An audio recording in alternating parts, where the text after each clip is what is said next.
Welcome to the Motherhood Mentor podcast. I'm Becca, a somatic healing practitioner and a holistic life coach for moms, and this podcast is for you. You can expect honest conversations and incredible guests that speak to health, healing, and growth in every area of our lives. This isn't just strategy for what we do, it's support for who we are. I believe we can be wildly ambitious while still holding all of our soft and hard humanity as holy. I love combining deep inner healing with strategic systems and no-nonsense talk about what this season is really like. So grab whatever weird health beverage you're currently into and let's get into it. Welcome to today's episode of the Motherhood Mentor podcast. Today, I have an incredible guest with me, Emily Sereno. Her and I have such a powerful conversation around grief and fertility and what it's like moving through very vulnerable but private loss, how you have to keep going when life has stopped, and how when life stops, you can keep going, how you move through grief without being fully consumed by it, while also navigating the emotional ups and downs of real humanity. This is such a great conversation, whether you're an entrepreneur or you're going through fertility, or even you're just a human navigating the ups and downs of life. I really hope this conversation, it doesn't just bring language to our experience. What I love is there's some really powerful, tangible ways that you can support yourself through these seasons. So I really hope you enjoy it, and let's get into it. Emily, thank you so much for being here today. I found Emily in a podcast community that Keisha Get Married, I never know how to say her last name, has. And I had reached out to you, and funny enough, a couple days later, I was listening to her podcast, and you were sharing about running your business and your fertility journey and just having it be this like really unknown thing. So like you were going through this big, huge life grief and things happening and nobody knowing and still showing up. And then like, how do you talk about it? How do you not talk about it? And everything in me was just like, oh, this is like a conversation that I want to have so badly. And so I'm just so grateful that you're here today. Will you introduce yourself? Yes, Becca, I'm so excited. Thank you so much for having me on the podcast. So, I am Emily Sereno. I am the founder of the Servicepreneur Network, where I work with service-based business owners to build, grow, promote, and brand their service-based business on a budget in my online community, and then one-on-one with clients too. And I am just crossing over the 1 year mark in my business. And I had a little bit of a roller coaster this year with some of the stuff happening in my personal life that I shared on that podcast. And I'm excited to talk with you about today that really threw my life and my business for a loop. And I just think that it's a conversation not a lot of women have, or people have in general, around their fertility journey and the impact that that can have in other aspects of their life. So excited to chat with you today. So you're in your first year of business. You're not in your first year of doing what you do, just in a different iteration, correct? Correct. Yeah. I have spent 12 years in corporate marketing, working with Fortune 500 companies, with startups, and really helping to fine tune their branding, their executive brands, and their thought leadership strategies. And then I kind of got to the top of the corporate ladder, and I looked around and I was like, there's got to be something more for me than this. And I really realized that my passion lies with helping entrepreneurs and people in that early stages of their business to really take all of my expertise and help them put the right strategies and foundations in place, even though they might not have the full budgets to do so yet, or they're trying to be scrappy and do it themselves and they can't outsource it. So yeah, you're absolutely right. It's kind of the culmination of all of my corporate experience that I have now since brought to, the quote unquote little guy. Well, so you're in the process of your first year of business, building and helping other people with these strategies. And I don't know about you, but I think the irony of like when we help other people with strategies and systems, I feel like that's a lot of times when we realize like strategies and systems are so, so great. But what happens when like our humanity interrupts those? So Yeah. what was that like in your life? Was this an expected thing? Was this unexpected? Will you share a little bit more about your personal journey with that? Yeah, absolutely. So I joined a business mastermind for podcasters in the March of this year, and I was ready to enter into my hustle season. We had just recently moved. I was kind of getting settled. We were living in Florida at the time, and I was really excited to just grind and really take this vision that I had and bring it to life. And so I remember joining this mastermind and having all of these ideas. And then about a couple months into that, I found out I was pregnant, and immediately had complications from the get-go. Was in the hospital weekly getting tested and all these things.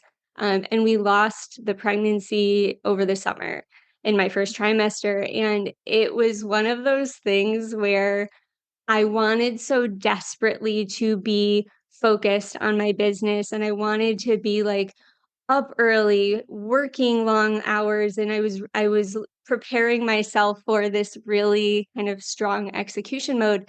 And then when we started immediately having issues with the pregnancy, my brain was like, I can't focus on anything else. And I Mm, was just I was immediately grieving because even though we hadn't lost it yet, the doctors were like, don't get excited. Don't mm, get your hopes up. There's a lot of things that are kind of a concern to us. And so it was one of those things where most people are like, this is the happiest moment of their life. And they're so excited to tell people.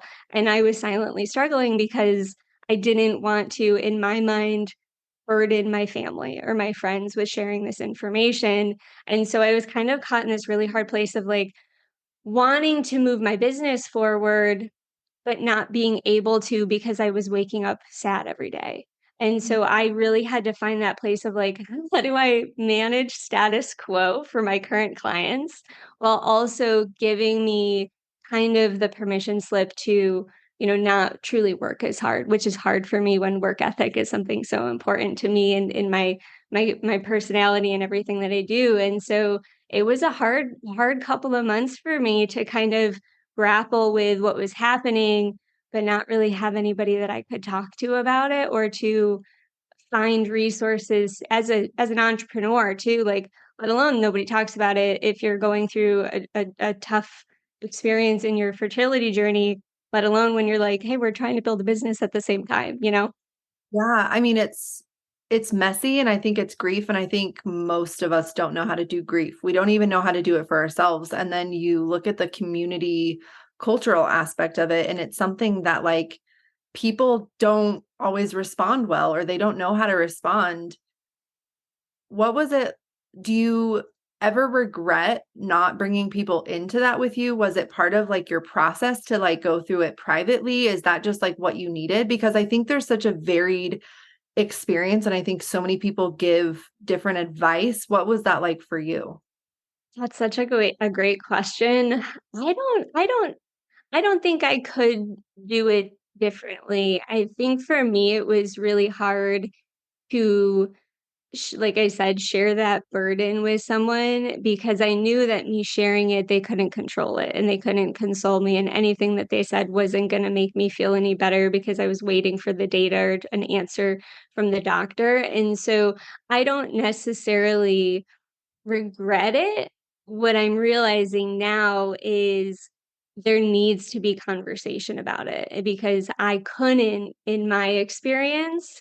And on the other side of it, now I'm like, oh man, I wish there was someone like me who is comfortable talking about it that I could listen to a podcast or I could follow their journey and their story. And so I wouldn't change anything, but if there's somebody that's particularly going through a hard time, I think the thing that I realized was that people would listen and they could hold space for me, even though I didn't think that they could. So in my mind, I was like, well, this is negative news. They're going to continue to ask me questions.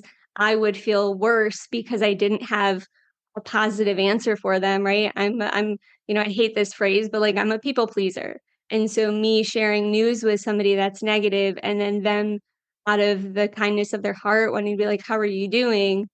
I wasn't going to be like, well, I'm doing awful. Thank you for asking. Because I knew that that wasn't I thought it was going to be received as I'm letting them down.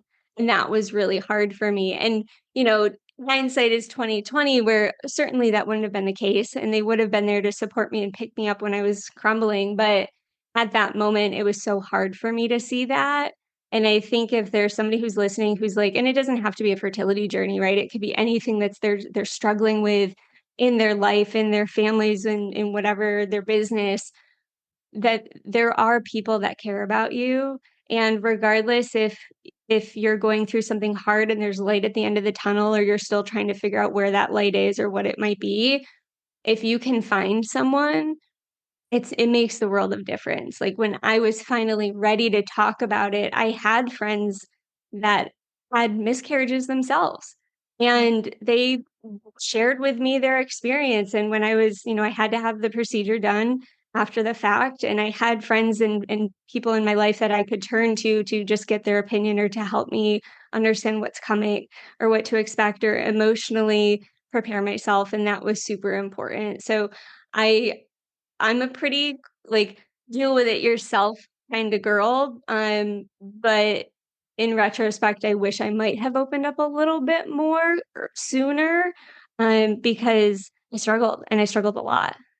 Yeah. Well, and so many of us, when we're going through things like that, especially a deep, messy grief where you're not on the other side of it, you don't want a silver lining. Like, you don't want to feel better yet. I was trying to explain this to, Mm, there was like a grief that happened in like our family friends, and my daughter was trying to like make me feel better because I was like in this like big moment of grief. And I was like, how do you teach like a younger child, like, I don't want to feel better right now. I want to just grieve. And because it doesn't feel good, it doesn't feel better. This isn't better. Like, there's no shiny thing right now. And I think that's the thing with grief is like, how many of us have capacity to just be in that, to just like be in the messy with no pretty bows to tie on it, not making someone feel better.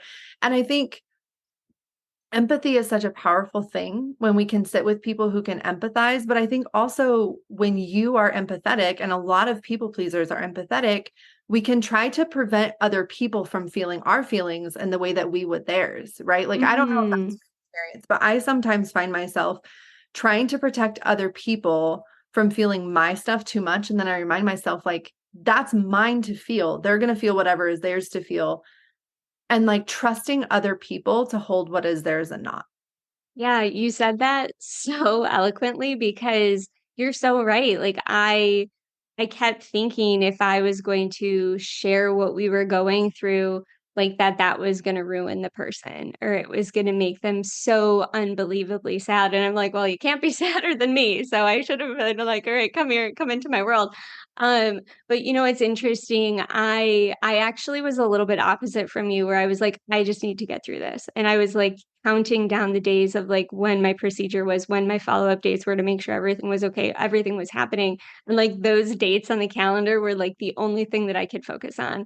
And I know it's one of those you always say like, oh, when I get to this point, everything will be better. And then you realize it's life and it never is. But I was the one of the only ways that I could kind of help myself move through that grief period and not necessarily like stay down that rabbit hole and just like be a shell of a human and be lonely and be sad and be dark for so long was to just continue to focus on like what is that next appointment, when is that next date coming up. So that was really helpful for me. But then I realized that like I still grieve. This happened in the middle of the summer, and like I saw Beetlejuice with my husband. We went to the movies, and and I won't do any spoilers if somebody hasn't seen the movie, but there's a birth scene in there, and I'm crying in Beetlejuice for goodness sakes. And then something silly happened. I was like, this is dumb. I'm like, get it together. Or another example is like one of my closest friends who was in my wedding, is pregnant right now. And she had her baby shower, uh, 2 weekends ago. She had her baby shower, and I was going to go to it, and I was all ready and I was excited and I couldn't wait to celebrate in her joy. And then the day before, I went to Target just to get like a couple additional little things that were still on her registry. And I barely made it to my car before I just lost it. And I burst into tears because I kept thinking like this should have been me, Yeah. which is so hard. And I'm so grateful that I could send her a text and be like, I can't do it. I want to be there, but I can't do it. And it was something where the response I got was, I'm proud of you. Oh, which I feel like not a lot of people have that level of support from their friends or their family when they're going through it, or maybe they're not sharing it. So they haven't given an opportunity for somebody to tell them, I'm here for you. I'm proud of you for working through this. You're like, I will be there in your support system if you need me. And so I've been pretty lucky in that, Becca, where I have a lot of people that are letting me fall to pieces and there to pick me back up. And that piece I think is so important when you're grieving because you can't do it alone. yeah. Well, and what you shared of like finding places to like kind of anchor and tether you outside of your grief, because I think grief is one of the most all-consuming experiences. Like it's not just a feeling, it's a whole experience, and it's communal and it's personal, because even when other people do know, there's still a very real loneliness in your grief because nobody Yeah. is experiencing it quite like you are. And I think that's just a true nature of grief. Like there's nothing to do with that information, but sometimes it's helpful to know that like grief feels lonely even when you're surrounded. I think that is at least from my experience and from other women, of just like there's something so lonely even if there's people around you. So how do you mentioned like you found ways to like tether and anchor yourself outside of your grief, but also inside of your grief, of being able to find these things that like weren't so swirling and all consuming. And even just honoring those boundaries of capacity of like, grief doesn't just show up in the sad moments. It's like random happy moments or random anniversaries or like these other things where it just like hits you out of nowhere. And it's just like, what the hell? Yeah.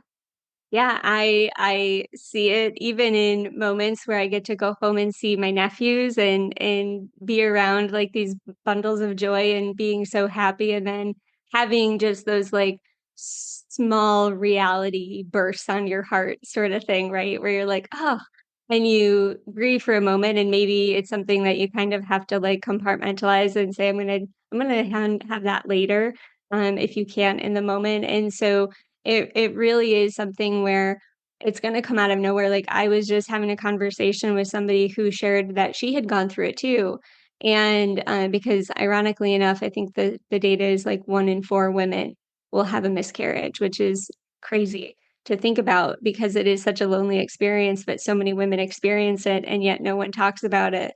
And she had said, "Be careful come, wintertime because even though she had her miscarriage in the I think it was in the summer to fall timeframe, she was like, once the weather changed and it got darker earlier, I live in the Northeast, that really hurt. And she struggled a lot with kind of it's dark all the time, it's cold all the time, you're staying indoors. So to kind of go back to what you said about being lonely, like, like I'm like, okay, I thought I was doing okay. I can talk about it without crying now. Like I'm comfortable saying the M word, which for a very long time I couldn't even say that word because it just hurt me so much.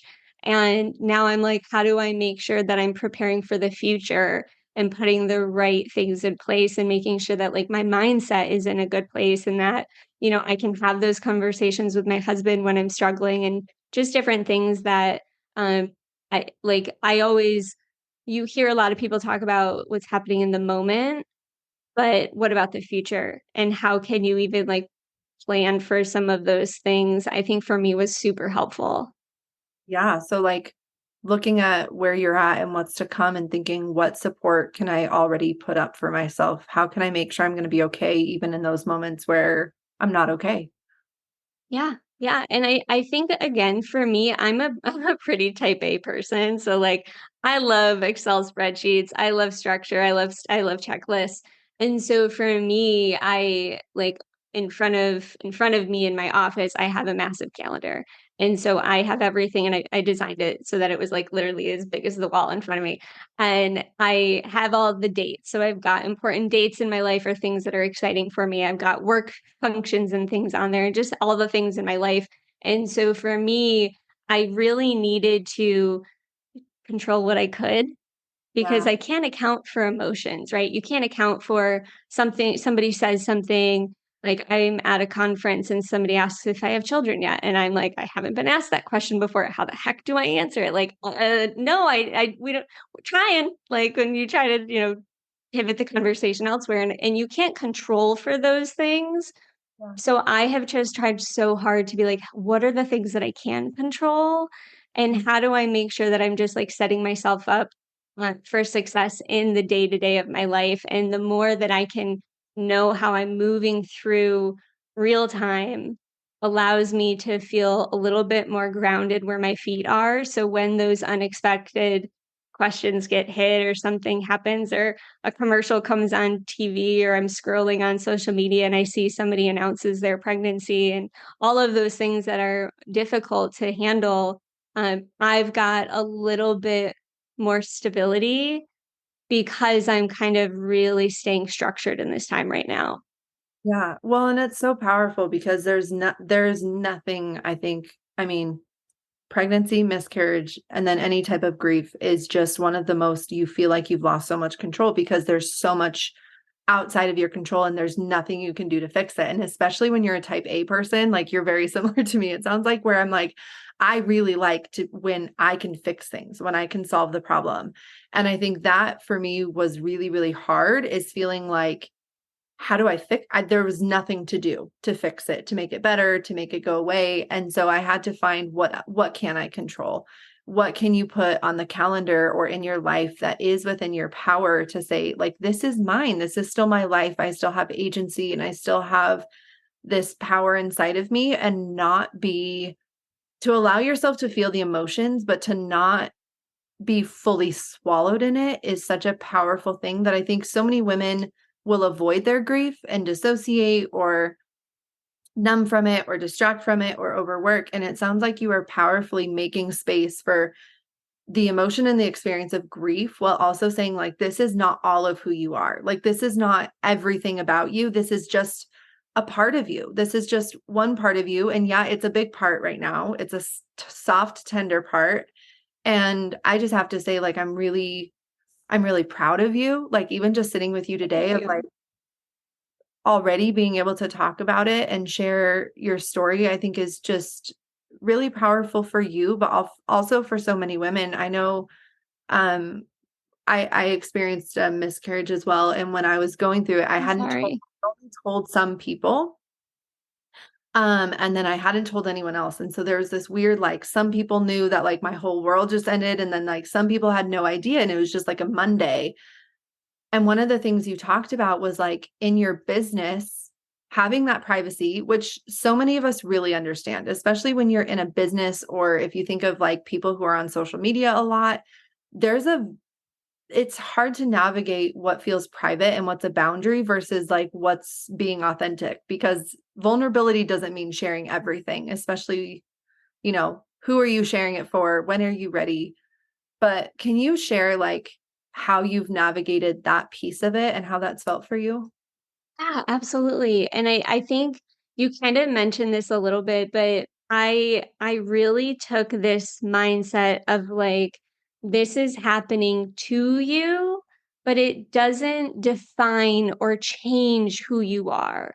And I think in the context of business, like I very much one of my favorite qualities of myself is like I have a strong work ethic. I'm very driven and I went from like constant execution to like flatline for a little while. And for me, I had to just keep reminding myself that like who you are in this exact moment is not truly who you are. And you have the ability to get through this and you will get back to who you usually are and how you're showing up, whether that's in my business or if that's in the client work that I had. And so I've been pretty lucky that the clients that I had when I was like, I can't meet and like we need to move our meeting, they knew because the level of professionalism and the way that I operated in that client work and that engagement that I had was very different than me coming in and saying I need to skip it, like we can't meet this week, I need to push you out. And so I was lucky in that regard, but one of the things that I had to do, kind of going back to the structure side of things, like I was super tactical in the micro moments. Like don't get me wrong, there were definitely moments where I was like, I sat on my couch and I watched guys' grocery games or like Hallmark Christmas movies because those were like numbing to me and allowed my ability to just like veg out and like be with my feelings or not think about my feelings because we all have to do that to cope. Yeah. But when I was working in my business, I was very tactical in terms of what do I need to do. So it was truly mapping out like what is the work and what's expected of me, and then what are the dates that those are due so I can work backwards. So, as an example, I have a podcast, and I knew that one of the things that I needed to stay consistent with that it helped me move forward with my life while at the same time I'm at a standstill and emotionally, right? And so I knew that like I wanted to stay committed to my podcast, but I wasn't going to be like, you're going to go aggressively try to find people to be on your show and you're going to do all these other things for to try and promote it or make it bigger. I was like, you just have to just continue releasing episodes on Monday. And Mm. so what I did was I was like, I'm a writer, that's my background. I'm going to script out my episodes. So on Mondays, I would script out my new episode for the following week. Tuesdays, I would record it without video because Lord knows I was not ready to show my face. And then Wednesdays, I would edit it. Thursdays, I would do the social media component of it or prepare all the graphics or whatever. And then I would just kind of iterate a little bit every single day. And so it was like I had a little bit of energy to give, and that's how I used it as productively as I could before I was ready to go back to the couch and just cry and be with my feelings and kind of grieve the way that I needed to. And I kind of took that same approach with my clients too. I knew what I had to do throughout the week. I would do those things and I would reserve all of my energy for those in-person conversations because I still had to show up on camera. I was still doing Zoom calls. And Yeah. so for me, I was just constantly being like, Tuesday, I have this meeting. So Tuesday morning, I'm not going to be on any sort of social media. I'm not going to look at my phone. I'm going to go outside. I'm going to get some sunshine. I'm going to drink some coffee. I'm going to try to put some makeup on my face so that I look presentable for that meeting. And I channeled all of my energy into that. So if there is somebody who is going through something hard and they're like, I have so many obligations, I have to show up for so many things, one, I would say pick your battles. And it's okay if you have to lessen that workload a little bit because you just can't. Like you're what 100% looks like to you might be 20%. And knowing that there's still 100%, you just have less to give, I think is such a great lesson and something that like I realized I was doing, even though I had no freaking idea in the moment of that that's what I was trying to do is preserve my energy. But that's how I had to look at it, Becca. I really had to be like, how can I continue to make a little bit of progress while still keeping those obligations in place that were 100% necessary? And the beauty of it was like I didn't it allowed me to kind of build a little bit of confidence. And with every day that I was like, okay, I did another podcast. I got through another meeting. I slowly found myself again. And it took time and I'm still going through that, but that was something that was really helpful for me. And honestly, it still is right now. Yeah. Well, and I mean, you're building self-confidence. And I also hear you were building self-trust because you were saying, this is something that matters to me and it's important to me. And I'm going to show up for me, which looked like showing up for this business. And it sounds like, trust is built not just like on the really good days, it's built on the bad days of sometimes feeling your feelings means feeling your feelings and then going and doing shit anyways. I think a Yeah. lot people are so worried that if they feel their feelings, they have to let their feelings drive them. And I think something really powerful in what you just said, and let me know if this doesn't resonate, is feeling big, massive feelings and then in your body, and then also being able to say, okay, and now I'm going to access and utilize these other parts of me. And I'm going to go do the things that I said I would do because it still matters to me and it's important to me and I value this. And not out of this like hustle and drive, like, I'm going to ignore what I need and my emotions, but in this, like, I'm going to trust myself to show up to what matters, even when like you probably didn't feel like it. Like you probably weren't in the mood to do things. And how, like, that's very dramatically true in grief, but like that's true on any day, on like pick a day in entrepreneurship and like there's really good days where you're just like on fire. And then there's days where you're like, I don't want to. And you have to like find it in yourself to trust and show up to like what you value, even when it doesn't necessarily feel like fluffy rainbows and clouds. Oh, for sure, for sure. And I think too, like to be in tune with what you're capable of. So it might be something where like, I know I need to post content on social media to continue to get in front of my audience and show up. Okay, great. It's not going to be a talking to camera reel, or you might see me, you might not hear me in a visual capacity, but can I do a carousel post on social media? Could I take a picture of something on my walk to kind of bring me and get me ready for that conversation or that meeting I have later the afternoon, and put a little post with it to get people to just kind of see, oh, she's still putting out content. It's still relevant to her business. So I was kind of finding, what adjustments can I make? Because I still have to show up in some capacity in my business, even though I'm struggling. But how can I change that to feel okay for me right now? And so that was something where I was kind of restructuring some of the things. Like if you follow my channels, or if you're in my podcast, or listen to my podcast, or on my email list, you might see a difference in like how I might have had to interact for a little while, but I was still showing up and making progress. And I think now, on the other side of it, like to me, I'm like, how can I batch create content? How can I batch come up with my strategy for the entire month in advance, so that I don't have to be on this like a constant real time hamster wheel of like, what am I creating? What's the content I'm putting out? What am I doing to get in front of my community and my online membership? And so like I am way more proactive now and have a much further outlook in my business and the things that I'm doing from a marketing standpoint, because I know that like life's going to happen again. We're back on this journey. We're going to see the kind of the next phase of our fertility journey. And so, and that's just one thing, like nobody knows what's going to happen tomorrow, and not to go down like a very doom and gloom path here, but I have now realized that like there are things that I can do proactively to, one, make my day to day and my business easier, but two, just have that a little bit of a security blanket that like if something is to happen, or if my calendar gets overloaded, or if I have too many meetings, or if I have to travel, or all of these things, I'm not necessarily like beholden to what am I going to do right now in my business, because I plan for the future. And it kind of falls in line with like I love strategy and structure and all the things, but it's something that I think I took for granted, the ability to operate in the day to day a little bit.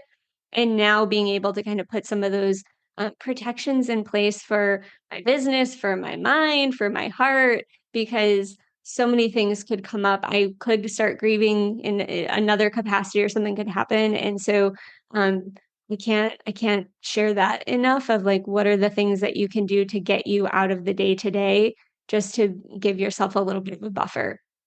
Well, and you just said so many important things. Showing up for your future self, I think, is something that a lot of Oh, women yeah. they've learned how to show up for their daily self, but they haven't really owned, either in their personal life or in their business, that like part of loving and trusting yourself is future projection. Like not anxiety, not this like constantly waiting for the other shoe to drop, but the reality that like life has ups and downs. And so what does it look like to show up for yourself? I'm a huge advocate of like building a better, bigger boat, like when there isn't a storm. And like Ooh, personally, I love that. is your relationship doing good? Okay, great. Now's the perfect time to work on conflict and intimacy, right? Like, oh, you're not sick. Now's the perfect time to like optimize your health. Oh, you're not in a middle of like grief or turmoil or anger. Now's the perfect time to do some deeper healing work, because you have the capacity. You have this bandwidth to be able to like attune to yourself in your life and start setting yourself up even better for the future. It's like lifting a 10-pound weight right now so that later, like when life hands me a 20-pound weight, I've got some muscle on me. Like it's not going to be Yes. thing. And I think we can do that in many different iterations, but especially in business, I think this is something that a lot of entrepreneurs and women are doing. Is it's because we've just gotten so used to just today, just today, just today. And there are seasons where that's all you can do. There are seasons where it is survival and you just have to break out of perfectionism and say done is better than none, right? Like if Mm, anything is worth doing well, it's worth doing shit, right? Like it's worth yes. worth saying like if I can't do this at a 10 today, can I do it at a 3? Like if anything is worth doing well, it's also doing half-assed so that it gets done. Like I think so many of us are black and white, especially when we are more type A, when we're perfectionistic. We want things to be quality all the time, but that can really hold us back in those seasons where like my quality on a really good day can look so different the next if I'm having like an awful day, or if you're in grief or you're going through something like that. You kind of have to understand like, okay, I still have these really high standards, but today my expectations have to be lower. I have to Yeah. lower the bar until I can grab it. Like that's what I tell women. I'm like, if you can't reach your own bar, lower it until you can. And then once you've got a grasp on that bar, then you can start raising it again. You want Yes. life, you want a quality life no matter what area that's in. Start showing up consistently, and consistency might look crappy at first. It might not look how you want it to look, but that's just going to be life. Like, welcome to the human existence where how you're showing up isn't what you expected, because life is not what we expected. And that doesn't have to be paralyzing. Yeah, to gosh, you said so many great things there. The thing that hit home for me was the perfection comment that you made, because I have always been like, it's gotta be perfect. I have high standards for myself. And what's really interesting is through this experience for me, I have realized what matters and what doesn't matter quite as much, right? And the things that once mattered to me about having like the perfect image or sounding polished on my podcast or making sure that everything just was like perfect and the look and feel was exactly how I wanted it to be, oftentimes me back from doing things. And then the minute that I kind of had this like, life experience, I realized how precious it actually is. And I had shared this with you, like I'm a pretty private person and I have started to share the most private part of my existence to date in talking about all of this. And what I have found is that I enjoy it more. And it allows me to like show up and be messy, and you don't have to have all the answers and you don't have to be perfect. And there is so much more to the conversations I can have with women when you're willing to be vulnerable and open up. And it's actually been enjoyable for me. And certainly it's helped me grieve, because I'm getting a lot of messages from people. You were one of them. It was like, thank you so much for sharing your story. It meant so much to me. But I think that there's this need for women as entrepreneurs, or just generally speaking, honestly, that we have to have our shit together. We have to have all the answers. We put all this pressure on ourselves to do the right thing every single time, go above and beyond. And it's not reality, and it's not life, and it's not something that's sustainable. And for me, the ability for me to be like, this was a hard part in my life, and to open up about it made me realize like some things don't matter. And like you said, good is good enough when the alternative is something not getting done. Or, people might relate to me more because now I feel more human because I'm opening up about my personal life. And I think that there's something really beautiful as a service-based business, which is what I focus on in my company, which is like, you are your business is you. People are trading their money for your expertise or to help them get that result. And the relatability that comes with like showing your entire personality and being unapologetic about who you are and authentic. Like there's just something that triggered in me and shifted in me of like, oh, this is what it means to like focus on the things that truly matter and connect with people in a different way. And it's a little unfortunate that I had to go through something so devastating to kind of come to this realization, but I'm awfully lucky to have found it. And I think if there's somebody listening who's like, feels like they've got the weight on their shoulders and everything needs to be done right and perfect and in place and executed to the best of their abilities times a billion. Like it doesn't have to. Life is not this serious, and our work is not this serious, and we will continue to make mistakes, and you'll get back up and you'll try again. And if you can kind of, learn that lesson in some way, shape, or form, like you're going to be a better business owner for it. You're going to be a better human for it. You're going to be a better mom for it. Like the resilience and strength that you're going to build is just, it's just so beautiful. Unfortunately, when you come out the other side, but like you said, like that's life. What you just said was so beautiful. I'm just like soaking it in for a minute. No. It's just such a relief, isn't it? When we stop feeling Yes. we have to erase our humanity and our messy.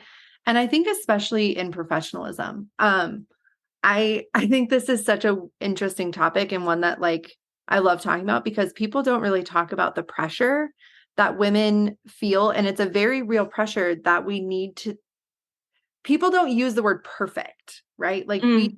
have really high standards and we're very serious about what we want to do and we're very ambitious and we have these like ideas and we are women who can like see the gap, right?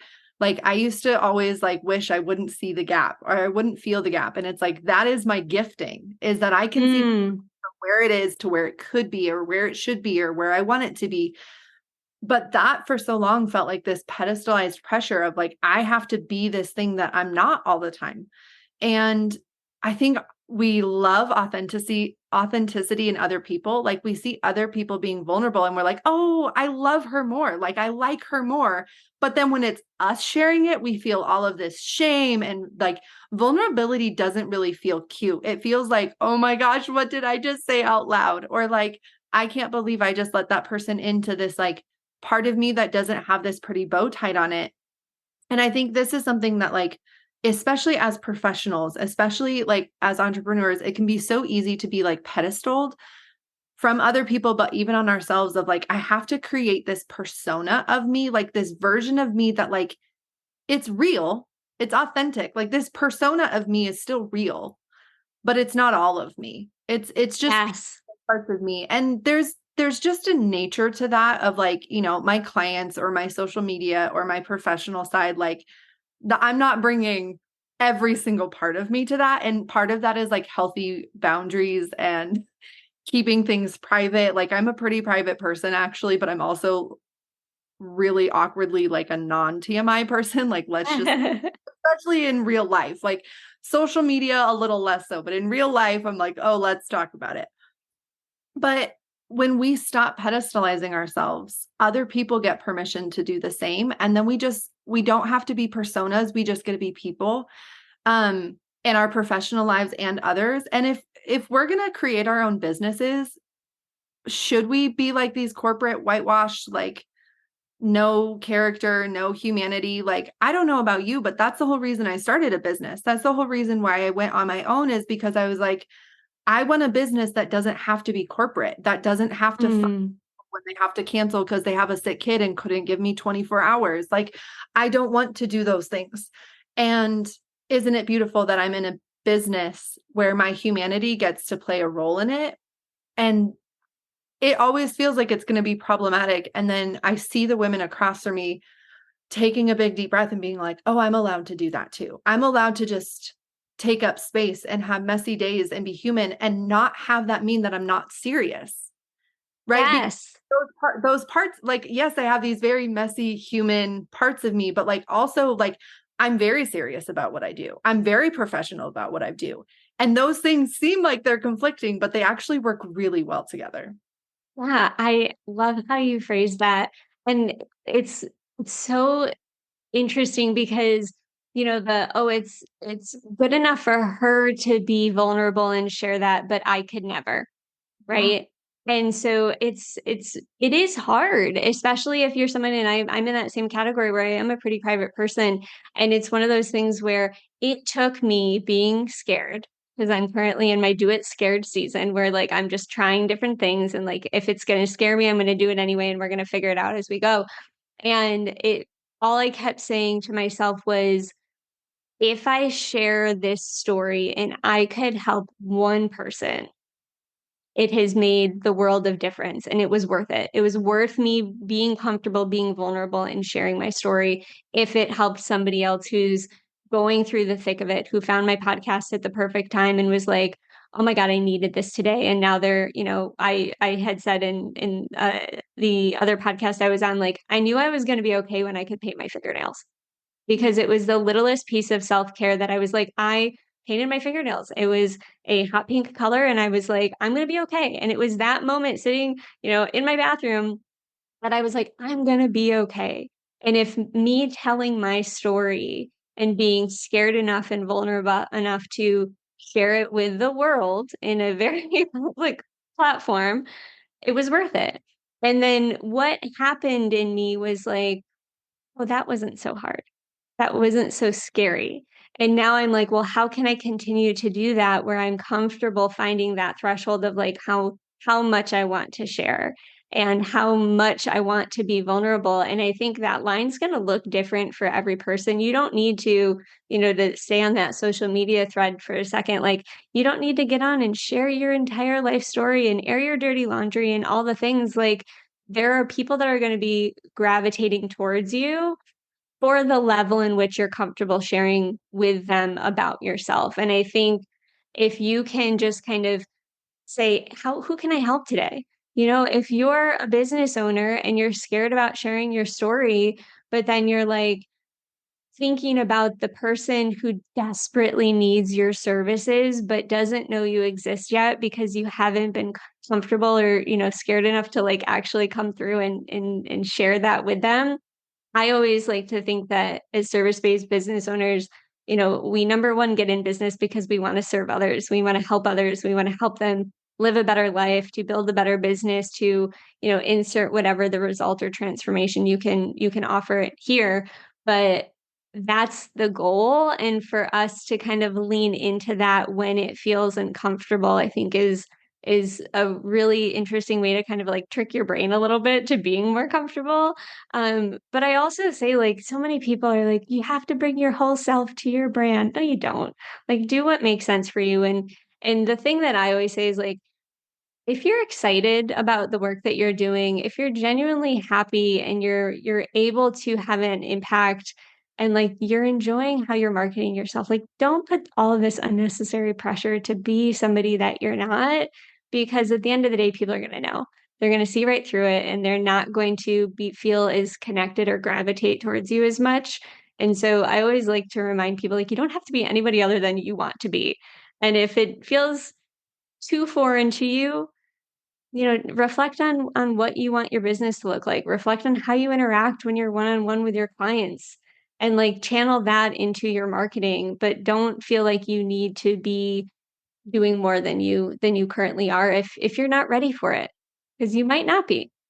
Yeah. Which is really good business and life advice, right? And what you were saying makes me think of that quote. I wish I could think of who it's by, but like fear is a mile wide and an inch deep. And Mm, I think that applies at any level of vulnerability or authenticity, whether that is you're going through something in your life and someone asks how you are and you actually tell them, right? And I'm not saying like the grocery store clerk, right? Like yep, yep. maybe there's a friend and you just say like, it's a really hard day and I don't really want to talk about it, but yeah, I'm actually having a hard day. Don't ask me about it though, because I don't want to sob right now because it's not the moment. Or how can you tell the truth to someone who loves you? Or even in your business on a podcast, asking yourself, what is it that I really want to say? What is it that I'd love to share? And when you were talking, I think something that came up in me that I just wanted to tell you when you were sharing, like, if it just helps one person, and I just had this like, well, even if that one person is you, it was all worth it. Ooh, It was I just love that. because at the end of the day, I don't know about you, but like there's a lot of times where I'm doing what I do and I'm not getting like the feedback I wanted or expected, and it's taking too long, or there's something where like I'm not getting the response I needed. And then I remind myself, like, if I just did this for me, that would be enough. Like if I showed up to what I wanted to do and what I said I would do and what I like. I have a vision and I have a heart for this. And even if the only person who needed this today was me, I did it. I showed I up. love that.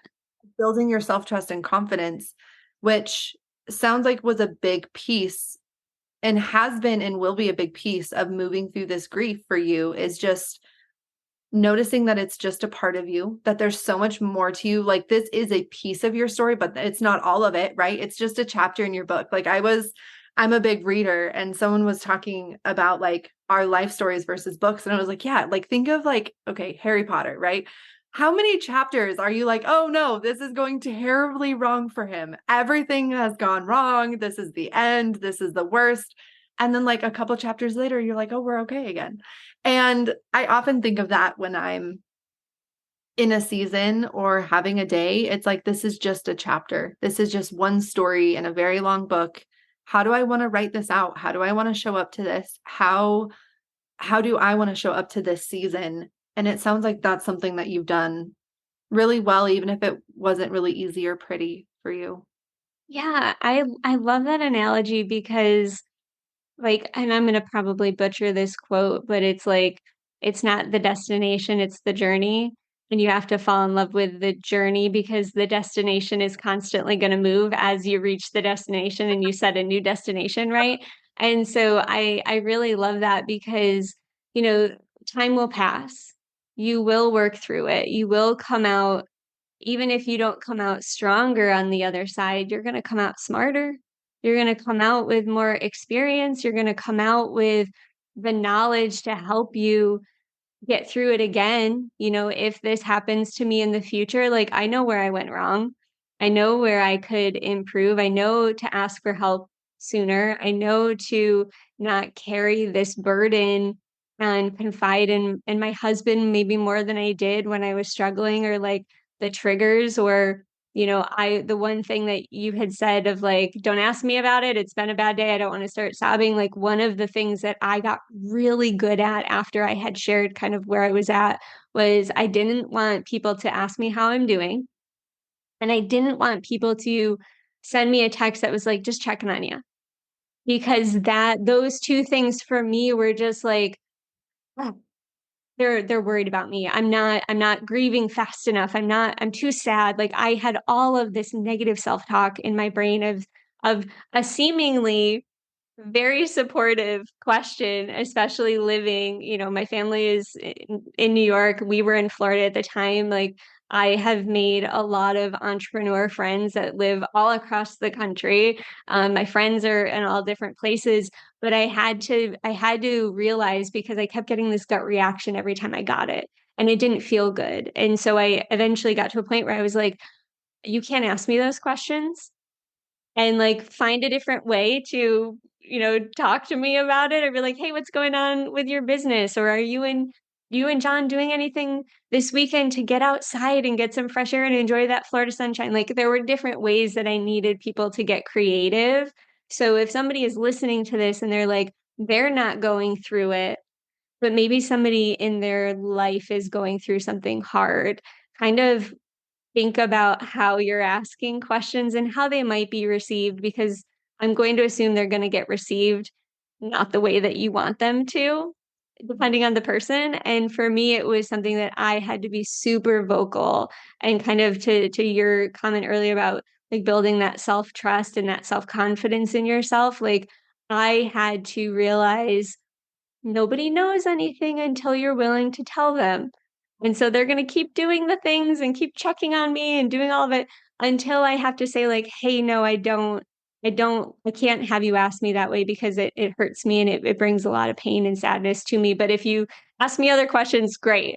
And like, there's a similar thing of like, well, do you want advice or do you just want me to listen, right? In terms of like regular conversation. And so those things were super helpful for me too, that allowed me to just kind of be a little bit more self-aware, and also realize that people don't know. And sometimes it's hard, but you have to kind of lead them the direction that you want in those dark moments, because otherwise they don't have any, you know, they don't have any other way of connecting with you, or showing that they care sometimes, you know? Yeah, man, what you just said was so powerful. And I don't remember if I had shared this with you, but I'm gonna pretty soon here be starting to record a couple specific episodes around grief of like Ooh, it, but also like when other people are walking through grief because there was a grief panel. I was at a birth conference and they did like a bereavement grief panel, and one of the questions they asked is like, what's the worst thing someone said to you? And I think what's so interesting, what was the worst for some people was the best for other people, and what some yeah, people completely contradictory to like my experience. And I think what's tricky is we don't know. Other people don't always know how to love us. And I think that's part of the loneliness, but it doesn't have to be loneliness because when people really love you, they want to know how to love you. They want to know yeah, how, like, when you have really loving people in your life, you can give them the keys of how to love you. And part of that is telling them, like, hey, I know what you're trying to say. Like, I know you're trying to help me right now, but that's not helping. And like, please don't do this instead, yeah, or whatever you're doing, it's not working. Try something else. And I'll keep telling you until like having faith in community, like, because community is messy. Loving someone through grief is messy. Being someone in grief who other people love is messy. Like, it's not all going to be pretty and perfect. And I think giving ourselves permission that, like, we don't always have the perfect thing to say, um, and giving other ourselves the responsibility of telling other people like what we want and need from them because they love us and they want to know. yeah. And there's so much shame and guilt that comes when you're grieving. And I think that's really well said of like, as soon as you can open communication, because for me, it took me a while. It took me many, many weeks. And I was just like, I needed answers before I was ready. Because for me, I was like, well, if I told them and it turned around, well, then I couldn't do like, the fun, reveal of we were pregnant, or they might follow up and ask me how are things going, and I was just like, I don't have information yet. I'm still in this limbo period, and so for me, I went quiet. And then as soon as I was ready to communicate, I then kind of was like, let me advocate for myself because nobody else can right now. And I think that's a really important piece if somebody's going through something hard, of just like, when you're ready to start talking, or even in text messages, like I told, this is, it's silly, but like nobody tells you how to handle something like this. I told my one of my bridesmaids in an Instagram chat message that we had lost the pregnancy, because I couldn't verbalize it. I couldn't talk on the phone. I couldn't do, a FaceTime or a Marco or something. And so I had to figure out what worked best for me. But when you're ready to start communicating, like it's so important to just like be more in touch with how your body is reacting. Because if you can feel like I would feel sick to my stomach when somebody asked me how I was feeling. And I was like, that was, a combination of the heaviness on my heart. But if I hadn't listened to that immediate response, I don't think I would have been able to be like, I can't handle that question right now. And so if there's something where like you're going through all of these emotions, like if you can get a little bit more in tune with your body to help you facilitate what's working and what's not working from a communication standpoint, like that's a really good way to kind of bridge that gap when you're like going through it and you don't know what the heck you're doing and you're just trying to like keep your head above water. Yeah, it's just showing up for yourself in many different ways in different phases, it sounds like. Yeah, Yeah. Oh, this conversation was so good and I just want it to keep going. It was I so good. know. Is there any part that feels like a open loop that you want to close, or anything else you just want to name after talking about this? I feel like we covered so many cool and hard and messy themes, but I think something I'm passionate about is like these things, there are ways to talk about these things and ways to share and show up that don't have to be terrible. Yeah. Open loops. Mm. I think it's, and I said this earlier, like I kept waiting for a date, right? When I was like, I'm going to hit this date and then I'm going to feel better. And like, certainly I'm in a much better place than I am than I was months ago. But I think, like, again, kind of going back to that pressure and like expectation you put on yourself, like you're always going to carry it with you. It will always be there. I'm sure, if we're fortunate enough to bring a child into this world, like I'm going to be thinking about it in the future, and it's never truly going to be off my heart. So I think like eliminate any sort of expectation of how you should be grieving or how long it should take you to grieve, or the thing that I kept telling myself, I was like, I should be feeling better by now. And all of these should statements, like if those are coming up for you, like allow yourself to kind of be like, that's just how this is going to go. Like everybody, like you said, grieves differently. And those shoulds, I should be better. I should be past this. I should be happier.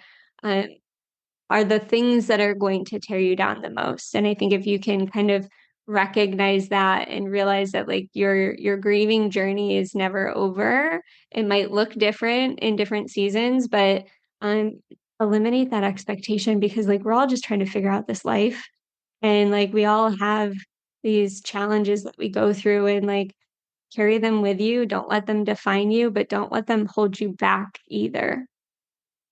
Yeah. Well, and those should statements, they're almost always shame.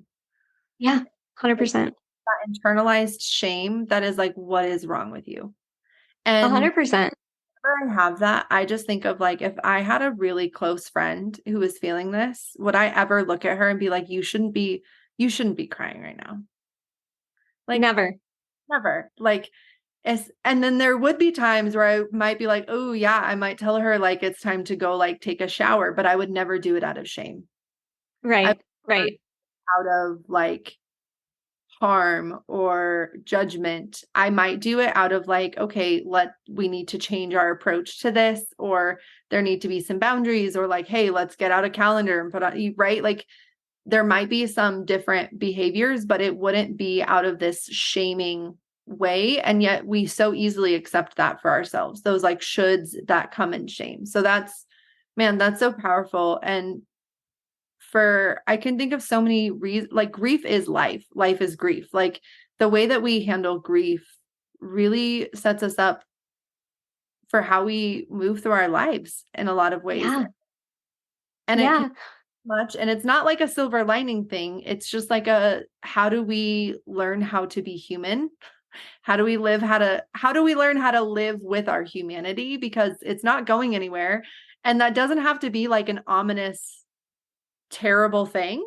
It's just like, yeah, okay, here it is. Here I am. What am I going to do with it? What are the things that I control? What are the decisions I'm going to make? What matters to me? What are the things I still want to show up to on these rough days? yeah. It's really interesting to hear you say that, because I have constantly said to myself, when I have those moments of light, when those best moments in my life happen, like they will be sweeter because I have experienced such sorrow. And I think that, like you said, life is the highs and the lows. And like, unfortunately, this year for me was like the lowest of low. And I'm excited for when those highs hit, because I know I'm going to be even more grateful, even more ready, even more excited, and like experience life to the fullest, because I've seen and felt the opposite. And so you don't ever stay in a high or a low, and being able to kind of see that and understand that and know that like this is a chapter, but your Yeah. book and your story is not over, I think is a really important way to be thinking about it.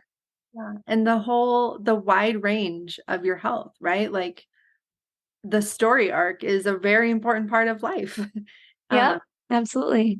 This conversation was so beautiful, Emily. Thank you so much for being on the podcast. Oh my gosh, thank you so much, Becca, for having me. This was great. Thanks for joining me on today's episode of the Motherhood Mentor podcast. Make sure you have subscribed below so that you see all of the upcoming podcasts that are coming soon. I hope you take today's episode and you take one aha moment, one small tangible piece of work that you can bring into your life to get your hands a little dirty, to get your skin in the game. Don't forget to take up audacious space in your life. If this podcast moved you, if it inspired you, if it encouraged you, please do me a favor and leave a review. Send an episode to a friend. This helps the show gain more traction. It helps us to support more moms, more women. And that's what we're doing here. So I hope you have an awesome day. Take really good care of yourself, and I'll see you next time.